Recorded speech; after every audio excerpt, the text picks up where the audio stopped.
alituimbia wimbo akasema dirira githithio kenete, dirira githithio kenete, usacha more koro yakwa kai, dirira githithio kenete. Huyu ni kijana wake huyu ni kijana wake huyu. Sasa si akuwe mshirika wetu. Akuwe mshirika wetu. Akuwe anacheza hiyo kitu. Sababu najua Njoroge amerudi leo. Niende gwetekera my bishop na nikuombe. Leo ndeketwa mure Njoroge atuike mutungatiri yehere handu haria. Tondu riu mundu wa Ngai riu ndi akorire. Reke atuike mutungatiri. Gitiguo. Niguo ahota guthomera bishop Biblia wega. Twathie makuruseidi riu ehera handu hariku. Atigire anake aria. Theini wa ritwa ria Jesu. Reke itore bishop itoro here wega. Amen. Unajua mimi ndio nilizika mama ya huyu kule Lang'ata, na sister yake sijui kama amekuja. Alikuwa ameniambia atakuja hapa. Sister yake ndiye aliniambia atakuwa anakuja hapa, na sijaimuona hapa.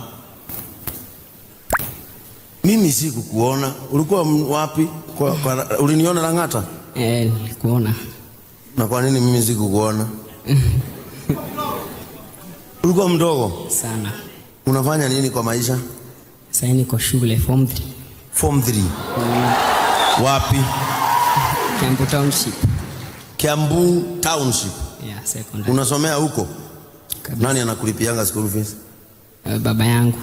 Baba yako ako hapa? Hapana, yuko hapa. Anafanyanga nini baba yako? Anaimbanga.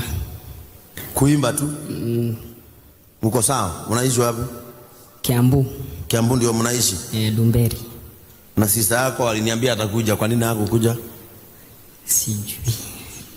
Na ulikuwa wapi? Nilifika asubuhi. Sasa unajua wewe ndio ulikuwa umezuia nipeleke Njoroge akahubiri branch nyingine. Unajua ule mzee unaona pale, si unajua amecheza keyboard miaka ngapi? Njoroge bakita keyboard miaka 33. Kwa hivyo wewe ndio ulikuwa umezuia Njoroge aende, sababu Njoroge lazima amalizie akiwa mchungaji juu ni yeye kuweka keyboardini. Mwanao ni amokania. Amewafurahisha.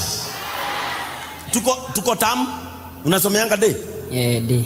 Tuko tam 2. Kwa hivyo unajua school fees yako ni pesa ngapi? Ni ngapi unalipaka tam, pesa ngapi? 1000.